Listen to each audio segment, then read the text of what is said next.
अस्सलाम वालेकुम। Talent news में खुशामदीद। मैं हूं मोहम्मद हसीब खान। शामिल करेंगे न्यूज हेडलाइंस।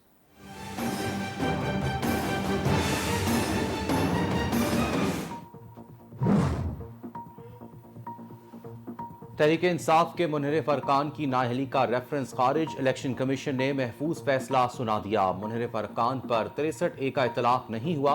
इलेक्शन कमीशन का मुतफ़क्का फैसला जारी। 20 अरकान कौमी असम्बली की नाअहली से मुतालिक रेफरेंस PTI की जानिब से दायर किया गया था।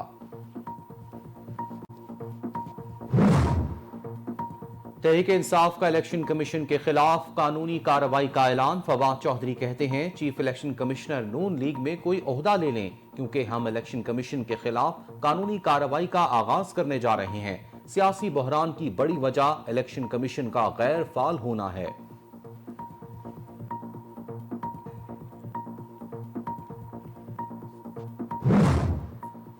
आसिफ जरदारी कहते हैं मियां नवाज शरीफ से गुज़िश्ता रात मशावरत हो चुकी। 3 माह लगेंगे या 4, इंतखाबी इस्लाहात के बगैर इलेक्शन में नहीं जाएंगे। मुशर्रफ ने मुझे जेल में रखा, गिलानी को निकाला गया, लेकिन कभी इदारों के खिलाफ मुहिम नहीं चलाई।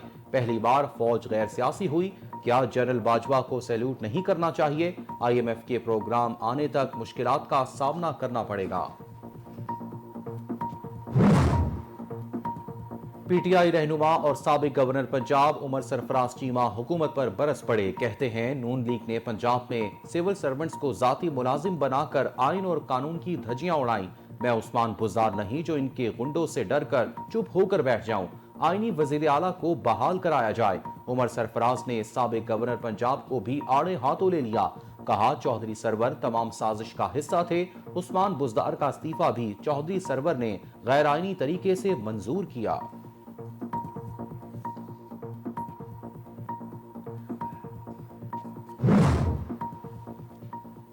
PTI रहनुमा शाह महमूद कुरैशी कहते हैं मकबूजा कश्मीर में जुल्म हो रहा है। बिलावल भुट्टो आपकी खामोशी मानी खेज है। लोग इस पर सवाल उठा रहे हैं। भारत ने दरियाए चनाब पर हाइडल पावर प्रोजेक्ट लगाने का फैसला किया है। सेंतास मुआहदे की खिलाफ वर्जी हो रही है। क्या बिलावल भुट्टो ने इसका नोटिस लिया? इन इशूज को कौन देखेगा?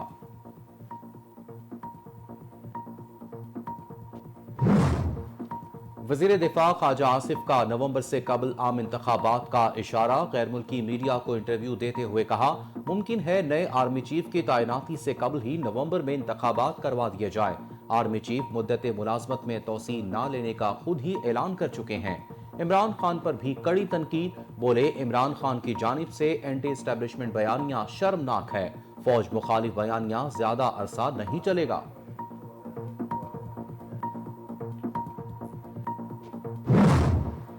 मुल्क के सबसे बड़े सूबे में आईनी बहरान बदस्तूर मौजूद। परवेज इलाही ताहाल कायम मुकाम गवर्नर का ओहदा ना संभाल सके।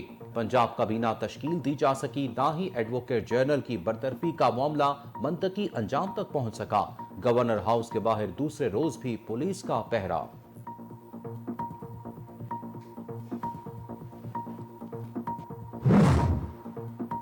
वजीर आजम शहबाज शरीफ की लीगी कायद नवाज शरीफ से मुलाकात। शहबाज शरीफ नवाज शरीफ से मिलकर आबदीदा हो गए। एहसन इकबाल, मिफ्ता इस्माइल, अयाज सादिक, मरियम औरंगजेब, साद रफीक समेत दीगर काबीना के अरकान भी वक्त में शामिल। आम बैठक में मौशी सूरत हाल समेत दीगर अमूर पर बातचीत।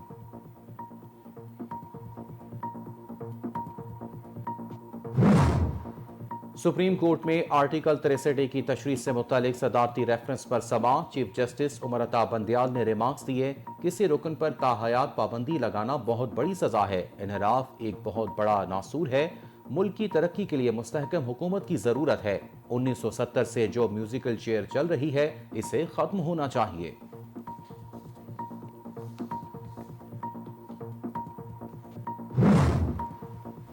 वजीर आला पंजाब हमजा शहबाज की हल्फबरदारी के खिलाफ इंट्रा कोर्ट अपील समाअत के लिए मुकर्रर। लाहौर हाई कोर्ट में 5 रुकनी लार्जर बेंच कल समाअत करेगा।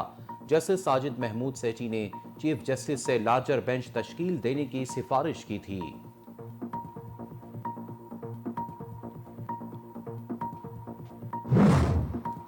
हुकूमत के खात्मे की शुरुआत सिंध से होगी। साबिक वजीर आजम इमरान खान का दावा। चेयरमैन तहरीक इंसाफ से इमरान इस्माइल की मुलाकात। सियासी सूरत हाल और हुकूमत मुखालिफ तहरीक पर तबादले ख्याल। इमरान खान बोले, हकीकी आज़ादी मार्च के लिए सिंध के लोग बड़ी तादाद में हमारे साथ निकलें। सिंध के वासियों में हकीकी आज़ादी का शऊर नजर आ रहा है।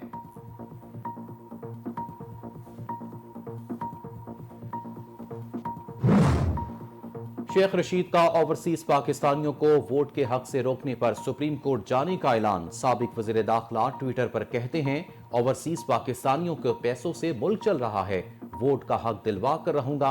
ओवरसीज पाकिस्तानी मौजूदा हुकूमत के इस फैसले के खिलाफ एहतजाज करेंगे।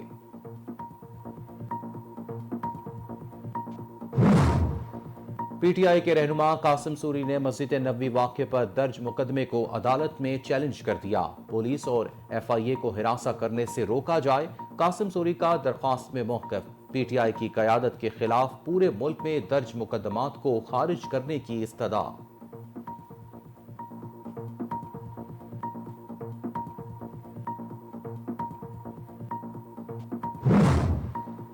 अफसोसनाक हादसा सहवन में इंडस हाईवे पर मुसाफिर वैन और ट्रक में खौफनाक तसादुम। 13 अफराद जिंदगी की बाजी हार गए, 18 अफराद शदीद जख्मी। रेस्क्यू हुकाम के मुताबिक मुसाफिर वैन दादू से हैदराबाद आ रही थी, जबकि ट्रक सहवन की तरफ जा रहा था।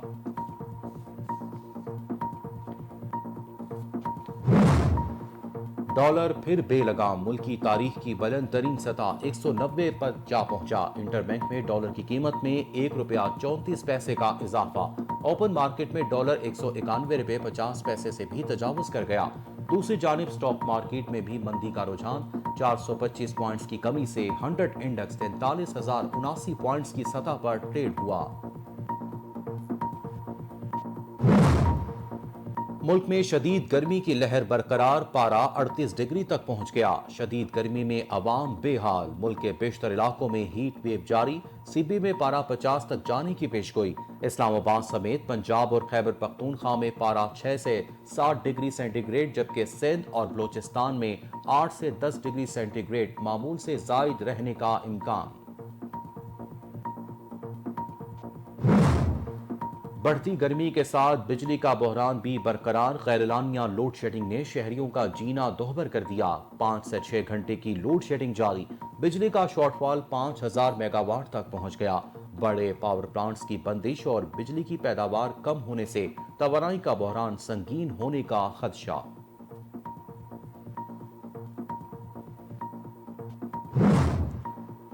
कसूर में थाना ए डिवीजन की हदूद में डकैती की वारदात। 2 डाकू शहरी से गन पॉइंट पर 1,85,000 रुपए लेकर फरार। थाना ए डिवीजन की हदूद में बढ़ती हुई डकैती की वारदातों से ताजिर बरादरी परेशान। आला अफसरान से फौरी कार्रवाई का मुतालबा कर दिया।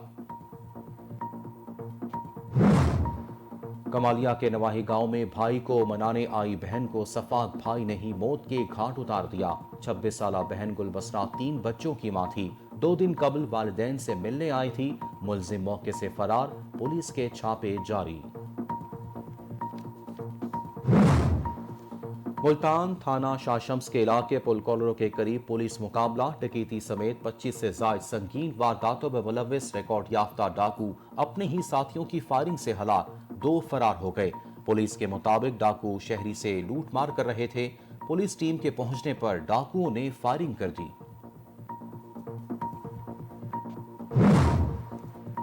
श्रीलंका में बदतरीन मुजाहरों का सिलसिला जारी। कर्फ्यू भी आवाम को बाहर निकलने से ना रोक सका। इमारतों और गाड़ियों को नजरे आतिश करने का सिलसिला भी जारी। बदअमनी रोकने के लिए मुजाहिरीन को देखते ही गोली मारने का हुक्म दे दिया। आवाम ने सदर के भी मुस्ताफी होने का मुतालबा कर दिया।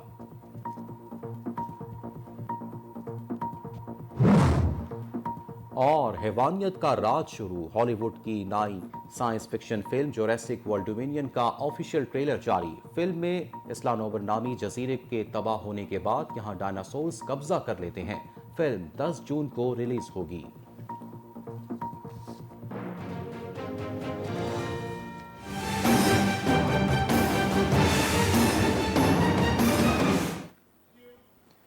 हेडलाइंस आप जान चुके, बुलेटिन का आगाज करें और आपको बताएं कि इलेक्शन कमीशन ने तहरीक इंसाफ के मुनहरिफ अरकान कौमी असम्बली से मुतालिक रेफरेंस खारिज कर दिया। इलेक्शन कमीशन के मेंबरान ने पीटीआई के 20 मुनहरिफ अरकान के खिलाफ दायर रेफरेंस पर फैसला इत्तफाक की राय से देते हुए खारिज किया। पीटीआई के मुनहरिफ रुकने नूर आलम के वकील गौहर खान ने दलाल देते हुए कहा कि पीटीआई शोकॉज नोटिस के जवाब में कहा था ना पीटीआई छोड़ी है और ना ही पार्लिमानी पार्टी। बाद में पार्टी ने कहा कि अदम एतमाद पर वोट नहीं देना, जो साबित करता है कि पार्टी ने तस्लीम किया नूर आलम उनका रुकन है। वकील गौहर खान ने मजीद कहा कि नूर आलम ने 3 अप्रैल को इजलास में शिरकत की। पीटीआई ने कहा था कि इजलास में शिरकत करें, पार्टी ने दोबारा कोई हिदायत नहीं की। आप इजलास में शिरकत ना करें। नूर आलम ने किसी और पार्लिमानी पार्टी में शमूलियत इख्तियार नहीं की। तहरीक इंसाफ के रहनुमा फवाद चौधरी ने कहा है कि हम इलेक्शन कमीशन के खिलाफ कानूनी कार्रवाई का आगाज करने जा रहे हैं। तहरीक इंसाफ के रहनुमा फवाद चौधरी ने मीडिया से गुफ्तगू करते हुए कहा कि चीफ इलेक्शन कमिश्नर नून लीग में कोई ओहदा ले लें और हम इलेक्शन कमीशन के खिलाफ कानूनी कार्रवाई का आगाज करने जा रहे हैं। इलेक्शन कमीशन में पंजाब और खैबर पख्तूनख्वा की नुमाइंदगी नहीं है। उन्होंने कहा कि सिंध से इलेक्शन कमीशन के मेंबर नसार दुरानी के खिलाफ रेफरेंस दायर कर रहे हैं क्योंकि इलेक्शन कमीशन पाकिस्तान की सबसे बड़ी जमात के खिलाफ पार्टी बना हुआ है। फवाद चौधरी ने कहा कि सियासी बहरान की बड़ी वजह इलेक्शन कमीशन का गैर फाल होना है और बैरून मुल्क पाकिस्तानियों को हक से महरूम करने की कोशिश की जा रही है, जबकि आज डॉलर 190 रुपये पर पहुंच गया है। वज़ीर दाखिला राना सनाउल्लाह धमकियों पर हुकूमत चलाने की कोशिश कर रहे हैं और सियासी क़यादत का चीफ इलेक्शन कमिश्नर पर एतमाद सिफर हो चुका है, जबकि इलेक्शन कमीशन पार्टी बना हुआ है जिसका इजहार इमरान खान बारहा कर चुके हैं। इदारों का फर्ज है कि माशरे में बैलेंस कायम रखें।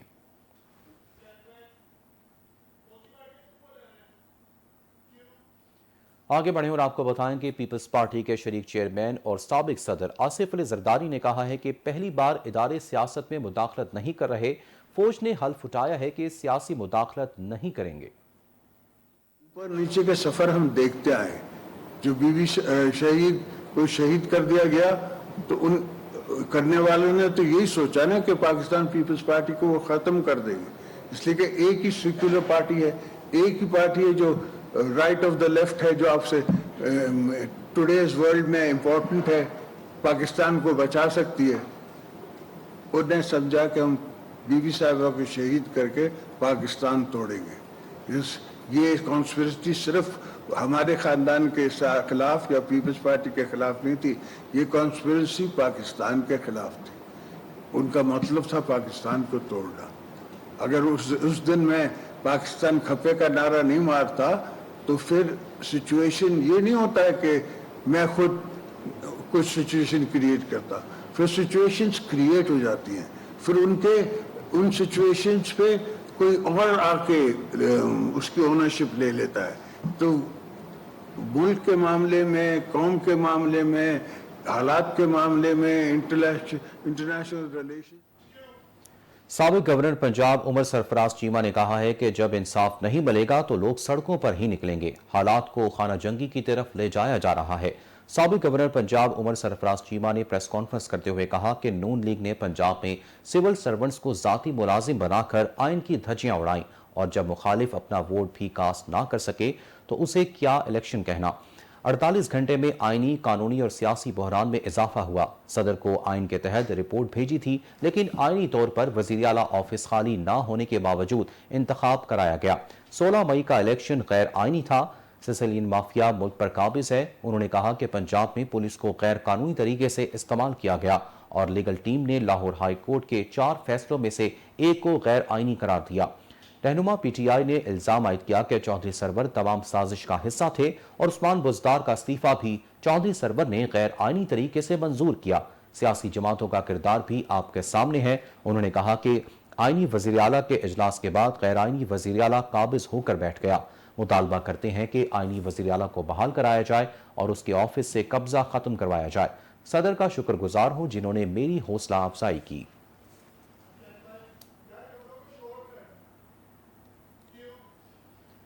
वज़ीर दिफा ख्वाजा आसिफ ने कहा है कि हो सकता है कि नए आर्मी चीफ की तैनाती से कबल ही इंतखाबात करा दिया जाए। नवंबर से पहले निगरान हुकूमत तश्कील पाने के भी इम्कानात मौजूद हैं। बरतानवी नशियाती इदारे को इंटरव्यू देते हुए वफाकी वज़ीर ख्वाजा आसिफ का कहना था कि आर्मी चीफ कह चुके हैं कि उन्हें मुद्दत मुलाजमत में तोसी नहीं चाहिए। अगर लेफ्टिनेंट जनरल फैज हमीद का नाम सीनियरिटी लिस्ट में हुआ तो बिल्कुल गौर किया जाएगा। इन सब नामों पर गौर होगा जो कि इस फहरिस्त में मौजूद होंगे। अगले आर्मी चीफ की तैनाती के मामले पर इमरान खान अपनी मर्जी चाहते थे, ताहम उनके सियासी मफादात और हुक्मरानी के तसलसल का तहफ़्फ़ुज़ यकीनी बनाया जा सके। नए आर्मी चीफ की तैनाती का मामला इमरान खान की हुकूमत की तब्दीली की वजह बना।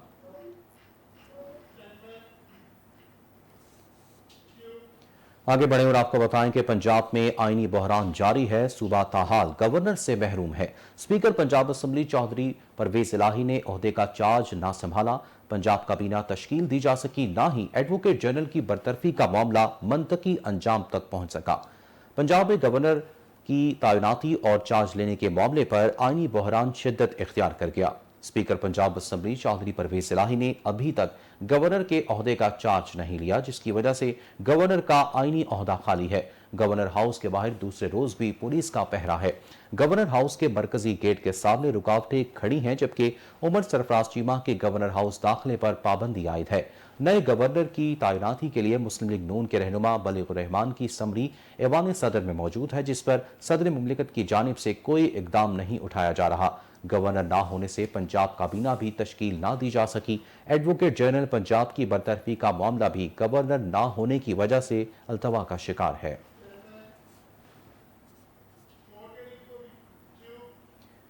Chief justice of Pakistan justice Umar Ata Bandial ने कहा है कि मुल्क की तरक्की के लिए मुस्तहकम हुकूमत की जरूरत है।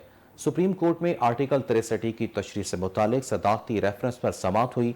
मुस्लिम लीग काफ के वकील अजहर सद्दीक ने दलाइल देते हुए आर्टिकल 63 का मकसद अरकान को अनहराफ से रोकना है।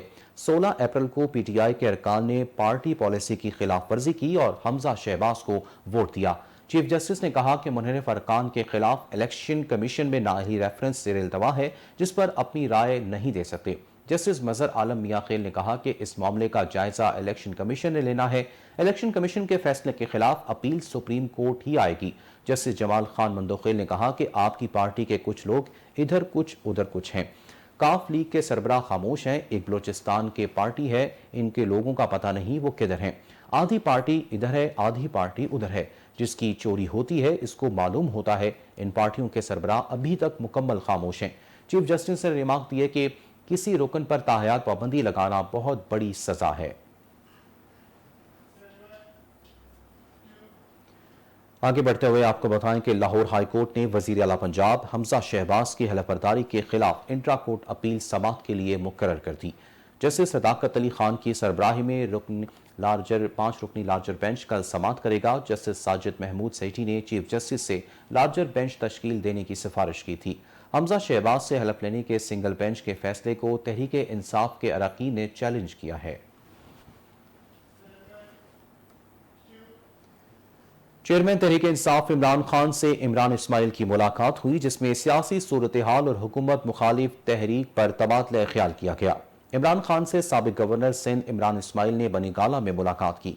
मुलाकात में हुकूमत के खिलाफ हकीकी आज़ादी मार्च के हवाले से गुफ्तगू की गई। इमरान इस्माइल ने सिंध की सियासी सूरत हाल से आगाह किया। इमरान खान ने सिंध की सूरत हाल पर तशवीश का इजहार करते हुए कहा कि सिंध के लोगों को पीपल्स पार्टी ने बुनियादी सहूलियात से महरूम रखा है। मुझे सिंध के बासियों में हकीकी आज़ादी का शऊर नजर आ रहा है। हकीकी आज़ादी मार्च के लिए सिंध के लोग बड़ी तादाद में हमारे साथ निकले। इमरान इस्माइल का कहना था, सिंध का नौजवान इस वक्त तब्दीली के लिए कमर कस चुका है। साबिक वज़ीर दाखिला शेख रशीद ने ओवरसीज पाकिस्तानियों को वोट के हक से रोकने पर सुप्रीम कोर्ट जाने का ऐलान कर दिया है। शेख रशीद का कहना है कि ओवरसीज पाकिस्तानियों के पैसों से मुल्क चल रहा है। ओवरसीज पाकिस्तानियों का वोट का हक दिलवा कर रहूंगा। ओवरसीज पाकिस्तानी मौजूदा हुकूमत के इस फैसले के खिलाफ एहतजाज करेंगे।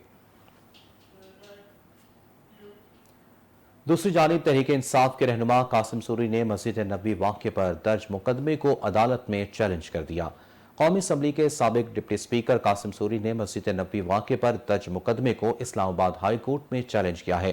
कासिम सूरी की जानिब से दायर दरख्वास्त में मौक़िफ़ इख्तियार किया गया है कि पुलिस और FIA को हिरासा करने से रोका जाए।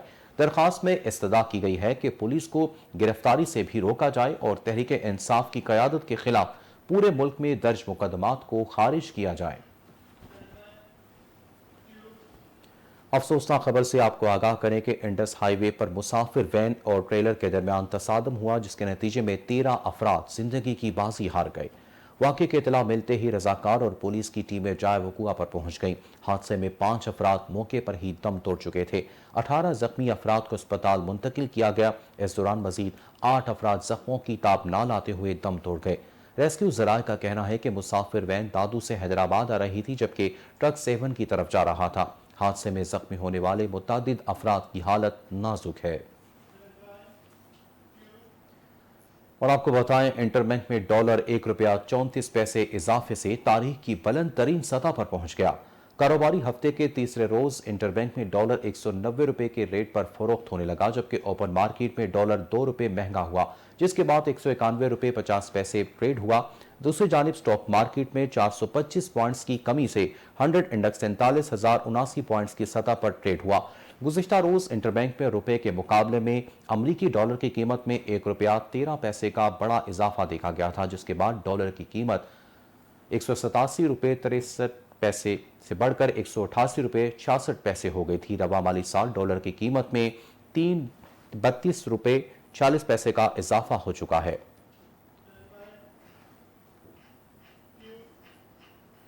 आगे बढ़े और आपको बताएं कि मुल्क में बिजली का बहरान बरकरार है। 5 से 6 घंटे की लोड शेडिंग जारी है। मुल्क में बढ़ती हुई गर्मी के साथ बिजली की गैरलानिया लोड शेडिंग ने अवाम का जीना मुहाल कर दिया है।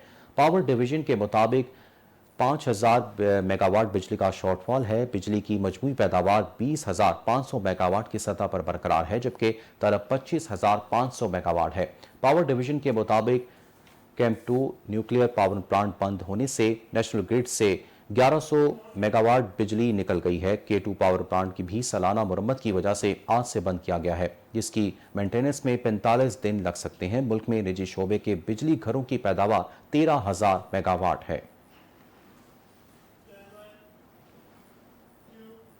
और कुछ बात करेंगे श्रीलंका की। श्रीलंका में बदअमनी रोकने के लिए मुजाहिरीन को देखते ही गोली मारने का हुक्म दे दिया गया। कर्फ्यू के बावजूद इमारतों और गाड़ियों को नजर आतिश करने का सिलसिला जारी है। मुस्ताफी होने वाले वज़ीर आज़म राजापाक्से का लग्जरी होटल भी नजर आतिश कर दिया गया। मुजाहिरीन ने कोलंबो के हवाई अड्डे की मरकजी सड़क बंद कर दी। सदर से भी मुस्ताफी होने का मुतालबा किया गया। मुजाहिरीन का कहना है कि राजापाक्से के किसी वफादार को मुल्क से नहीं निकलने दिया जाएगा। श्रीलंका में पुरतशद्दुद मुजाहिरों में 8 अफराद हलाक, जबकि 225 से जायद जख्मी हो चुके हैं।